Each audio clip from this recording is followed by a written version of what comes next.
E nós viemos aqui exatamente para... 1987 e 1991 foi governador do estado do Paraná. Começou a carreira política no PMDB, hoje MDB. Depois passou pelo PST e pelo PP, até se filiar ao PSDB em 1994. Saiu, passou por 8 partidos políticos, hoje está no Podemos. O senhor é fundador do Podemos? Você sabe, Ricardo, que eu não passei por nenhum partido político. A imprensa insiste muito em dizer que eu tive 7, 8 partidos. Não tive nenhum. No Brasil não tem partido. Até uma esculhambação, uma anarquia. São siglas para registro de candidaturas. Qual brasileiro que pode dizer assim, olha, eu sou do partido tal? A não ser os militantes que têm interesse em disputar a eleição. Não existe partido, existe uma esculhambação. Sigla para registro de candidatura, uma fábrica de siglas, aliás, temos 35 oficiais e 73 na fila de espera. Nós precisamos acabar com essa esculhambação. O senhor fala até de uma reforma, aí no caso, exato, uma reforma política. Partidária. Exato. Eu fui mudando, sim, de sigla. Tem gente que usa isso, sabe? Ao invés de colocar, por exemplo, na minha biografia, ele foi o autor do projeto tal, no governo ele fez isso, ele é o autor do projeto que acaba com o foro privilegiado. Ótimo. O pessoal gosta de dizer assim, olha, ele passou por 7 ou 8 partidos e eu não passei por nenhum.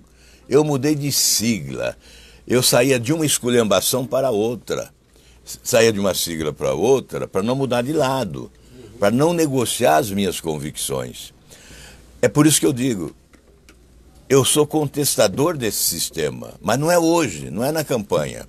O que o eleitor tem que olhar, quando aparece um candidato falando em mudar, em romper com o sistema, tem que olhar para trás, para ver como é que ele se comportou. Eu contesto esse sistema desde sempre, não é agora. Eu não barganhei as minhas convicções. Eu mudei de sigla para não mudar de lado, para preservar os meus princípios e os meus valores. Eu jamais admitiria, por exemplo, ficar num partido que se abraçou com Eduardo Cunha, se abraçou com Michel Temer, para ir para o governo. Eu sempre fiz o caminho inverso. Ao invés de ir para o governo, eu ia para a oposição. Saía do governo, se estava lá, para ir para a oposição, para contestar o sistema, para combater o sistema, para combater corrupção, para combater a incompetência, para combater esse desrespeito à Constituição permanente, o rasgar das nossas leis, ignorar a legislação. Somos desiguais perante a lei. Então eu sempre fui inconformado. Obviamente essa indignação do povo, que hoje é mais visível, eu sempre carreguei na minha alma. Mas e com relação às coligações, né? A gente sabe que o Podemos está coligado à indicação do vice, o Paulo Rabelo de Castro, do PSC. Exato. Mas tem também ali o PRP, tem o PTC, exato, que no Rio patrocina a candidatura do Garotinho, com problemas também na justiça. É difícil fazer esse tipo de entendimento, senador e candidato à presidência Álvaro Dias? Olha, veja o que sobrou, né? São partidos pequenos, que não estão comprometidos, porque não estão no poder, e aceitaram a nossa proposta. Nós só aceitamos coligar com partidos que admitissem assinar embaixo de uma proposta que rompe com esse sistema. Os que vieram conosco sabem de antemão que esse balcão de negócios será colocado abaixo. Nós vamos arrebentar esse balcão de negócios. Esse sistema de governança atual é o do balcão de negócios, né? Que é a fábrica de escândalos e corrupção. Não há hipótese de eu chegar à presidência e aceitar indicações políticas para os ministérios. Não há hipótese. Nós vamos escolher os melhores, o melhor para o Ministério da Fazenda, que vai cuidar da economia do país, o melhor do momento, aquele que estiver mais adequado. E para o Ministério da Justiça, eu vou convidar o juiz Sérgio Moro, anunciei já na convenção. Ele vai responder quando eu chegar à presidência. A imprensa pode perguntar a ele, certamente, ele vai dizer que não comenta. E não pode comentar. Nós estamos convidando publicamente, eu não falei com ele, mas ele será o ministro da Justiça. Só não será se não aceitar. Será o ministro da Justiça para continuar esse trabalho de limpeza no Brasil. Mas não sozinho. Eu já convidei outros duas figuras do mundo jurídico, Miguel Reale Júnior. Este já foi convidado e este já aceitou. Eu já convidei Modesto Carvalhosa. Esse também já aceitou, podem perguntar a ele. Para fazer a limpeza, continuar a limpeza, fazer a reforma na Constituição, reformar a nossa legislação criminal, acolher todas as medidas de combate à corrupção de iniciativa do Ministério Público, que foram transformadas em projeto de origem popular. Agora não são só 10 medidas, são muito mais do que 10 medidas. Então eu acho que o diferencial é este. Nós queremos chegar à presidência da República para mudar o Brasil para valer. Eu sei que tem gente que não acredita, tem gente que é pessimista, tem gente que não acredita em hipótese nenhuma que um político pode ser diferente dos outros. Mas eu acho que está tão visível para separar joio do trigo que não dá nem muito trabalho. Não precisa nem cansar a inteligência. É só olhar, as aparências já estão mostrando tudo. Uma arca de Noé se estabeleceu com a denominação de coligação. E chamaram que é centrão, né? Que centrão é esse? O que reúne o centrão? Mas aí quais os interesses o interesse do é centrão? o tempo de televisão. O interesse é esse tempo de televisão, que estão vendo isso. Exatamente. Né? E o centrão aí, no caso, que você cita, o Alckmin com 44% de tempo de televisão. A sua coligação o quê? Tem... Sei lá, eu nem quero saber. Renato Riela. Olha, não, mas eu quero dizer o seguinte, em troca do tempo de televisão, entregam a alma do Brasil. Pois é. É isso que tem que ver.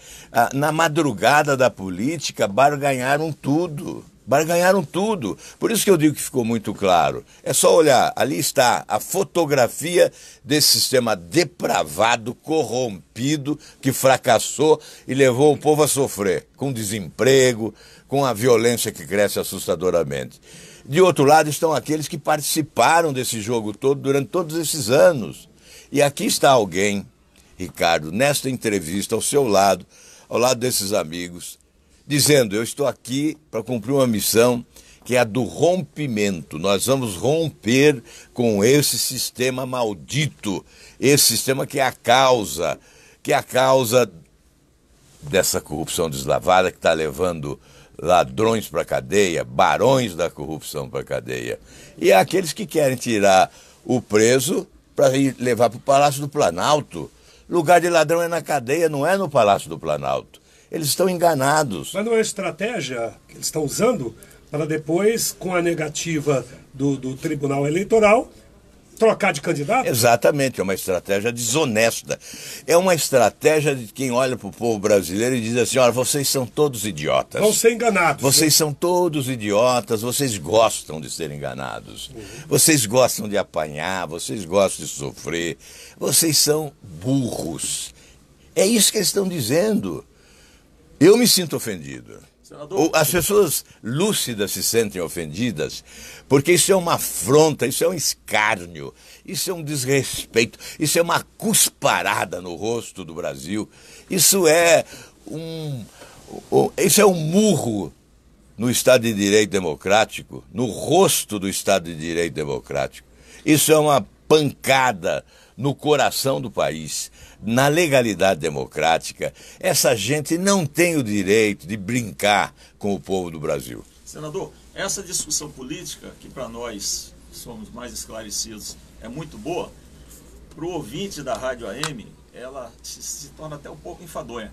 O ouvinte da Rádio AM, ele quer respostas muito concretas. Mas eu acho que o ouvinte da Rádio AM está mais inteligente do que muitos pensam. Mas ele quer respostas muito claras. Por exemplo, mas...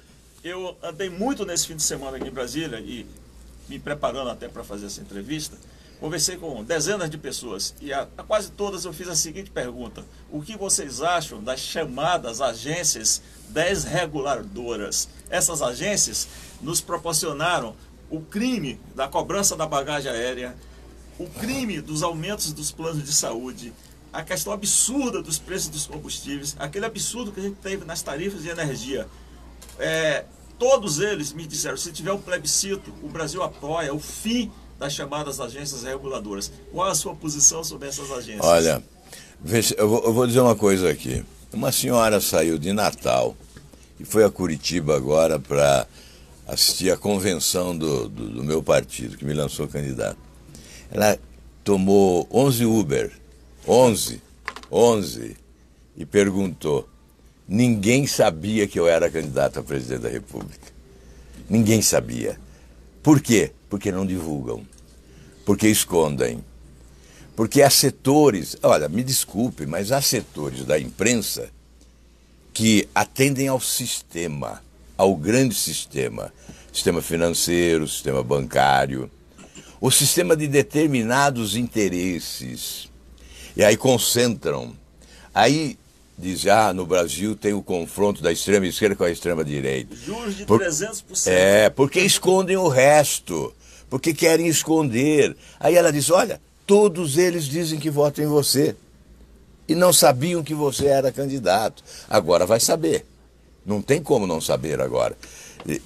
Essa questão das agências, é isso que eu quero dizer.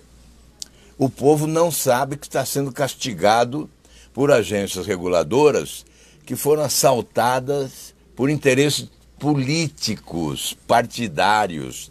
Elas foram aparelhadas, essas agências.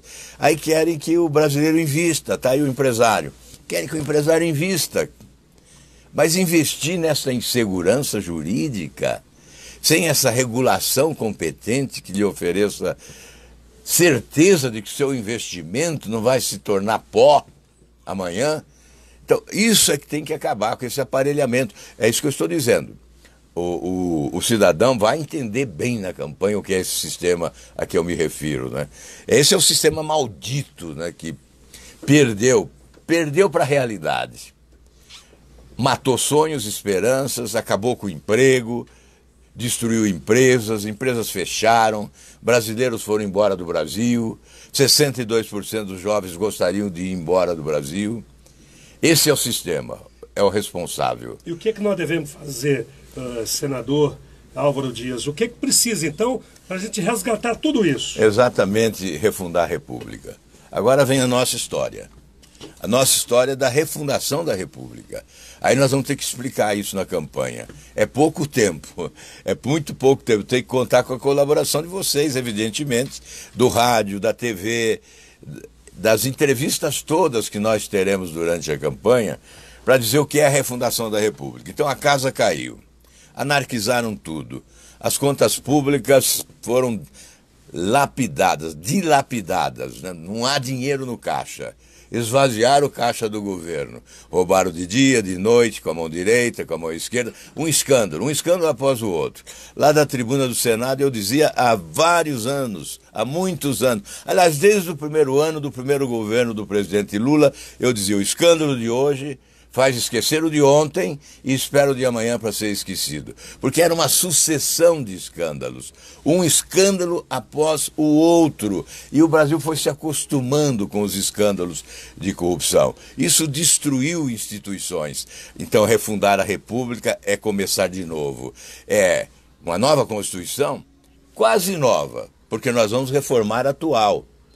Na presidência, eu já sei alguns nomes: Sérgio Moro, Modesto Carvalhosa, René Dotti, Miguel Reale Júnior, juristas brasileiros que poderão contribuir para as mudanças necessárias. Primeiro, da Constituição, fazendo as alterações constitucionais necessárias. Não dá para convocar uma Constituinte porque o Brasil tem pressa, nós estamos atrasados.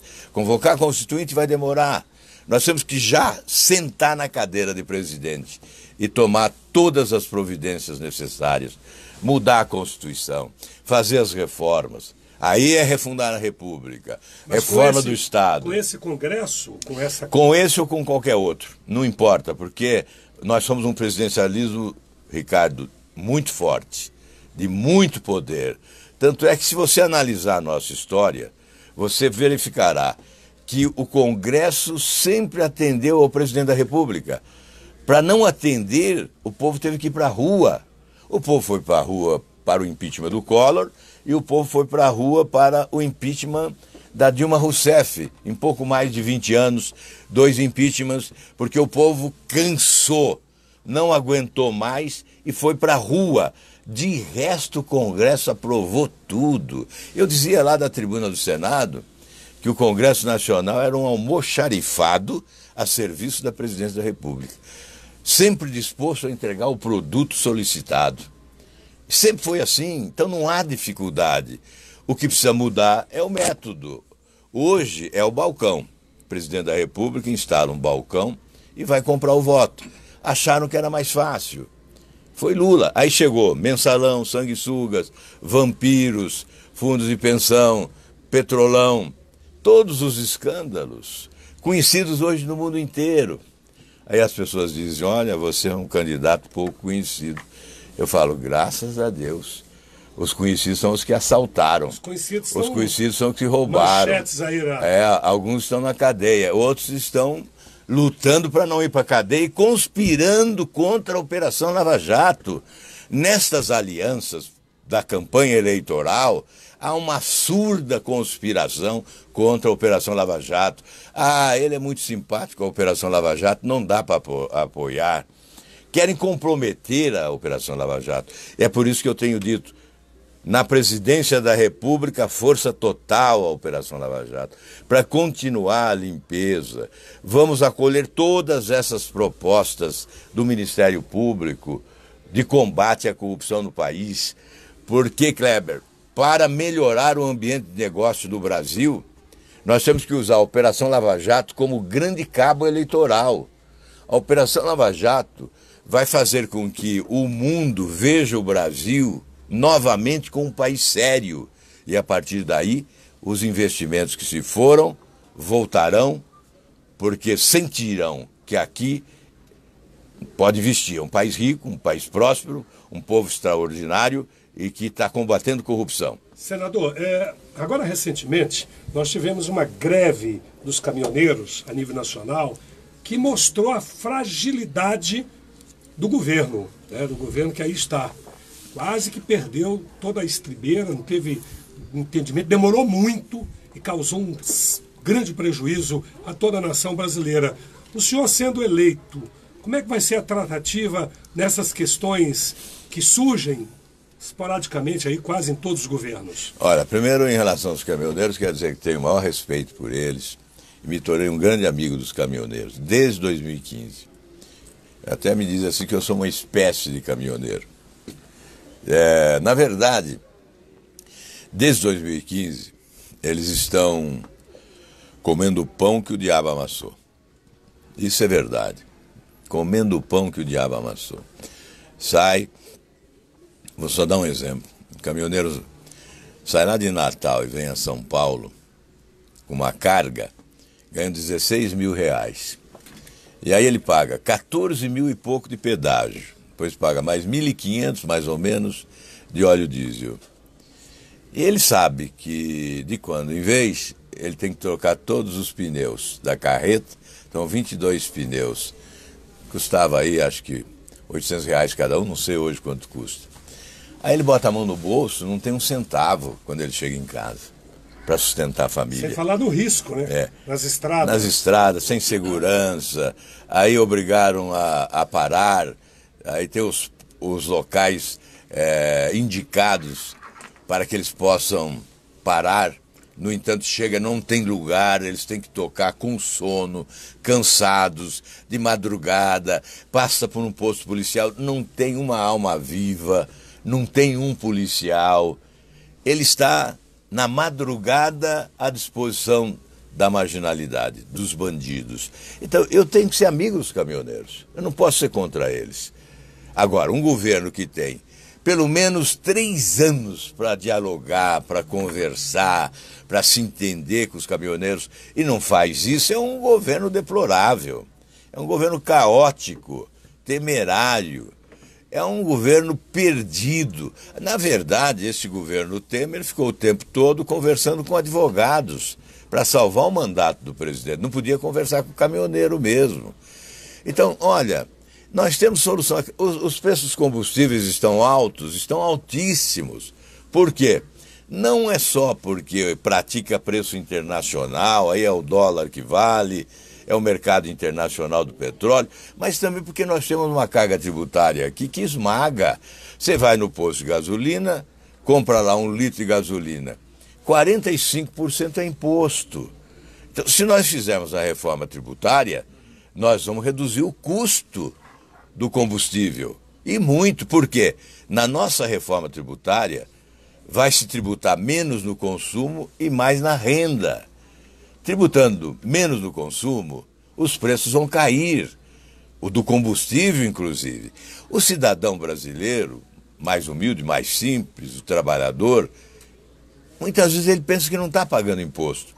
Ele vai comprar a camisa, o sapato, não estou pagando imposto? Está embutido. Se você reduz a carga tributária no consumo, vai embutir menos imposto e com isso vai cair o preço do produto. O presidente, só um minutinho, Kleber, o presidente Michel Temer, os ministros lá, o Padilha e tal, eles, nessa greve dos caminhoneiros, Renato Viela, eles procuraram direcionar só para baixar o preço do diesel e a gasolina, o povo que se vire, né?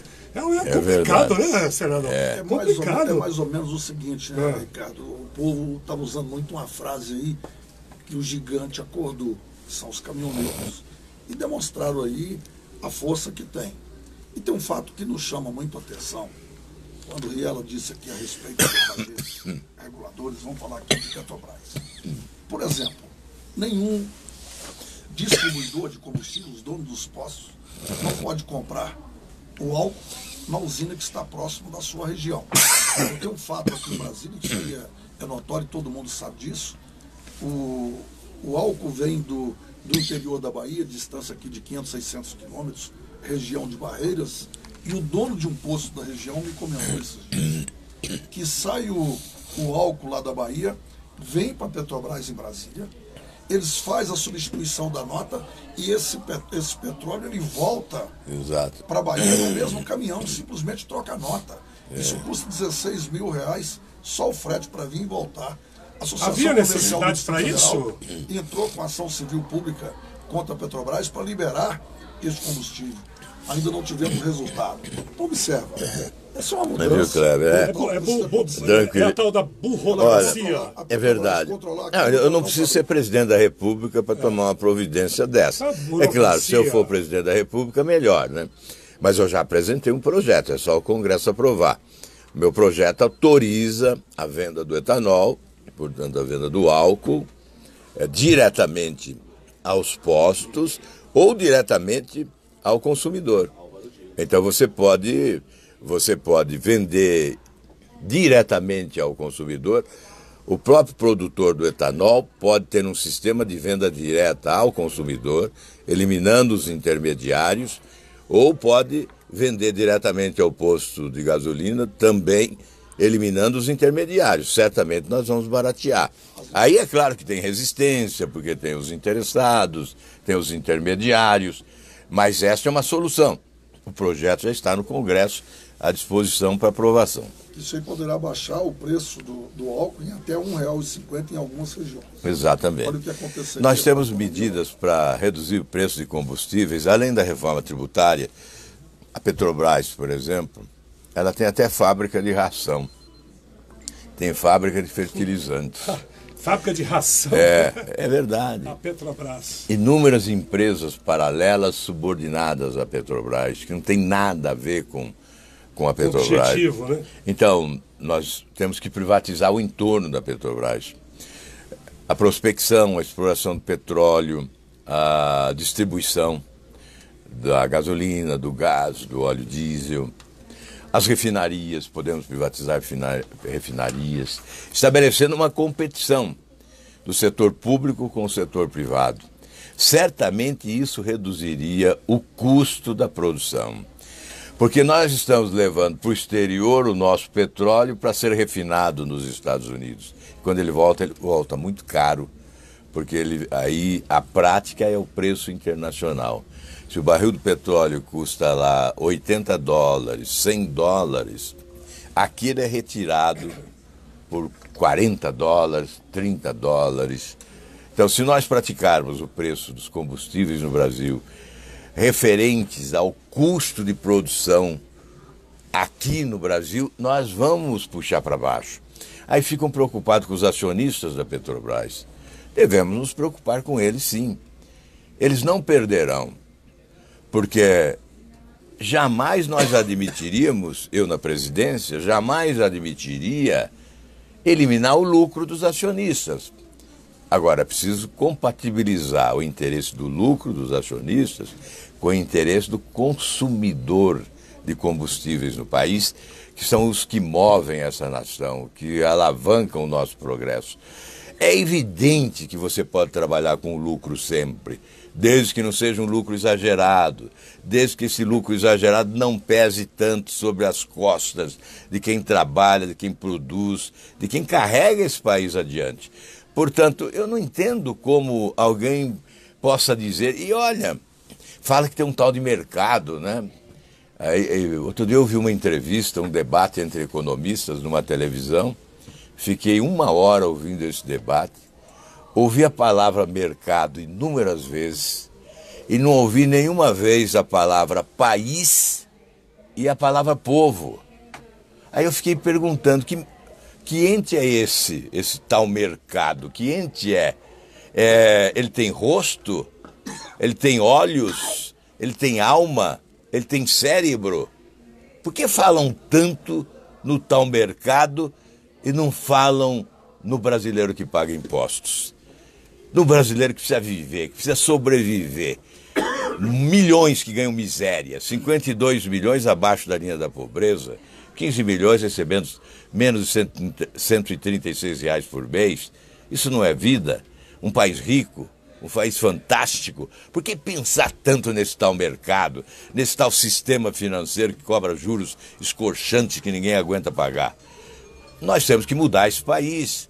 Por isso que nós estamos falando em refundação da República. Existe um aparelhamento aí das estatais, senador? Na sua visão, o senhor viu o senhor falando a respeito desse assunto aí já na mídia, né, falando sobre privatizações. Exato. Olha, Ricardo, nós temos 146 estatais federais. 146. Temos 504 mil servidores nessas estatais. Algumas delas nem existem, na verdade. São no papel, elas geram cargos, salários, mas não produzem nada. Quer um exemplo? A empresa estatal do trem-bala.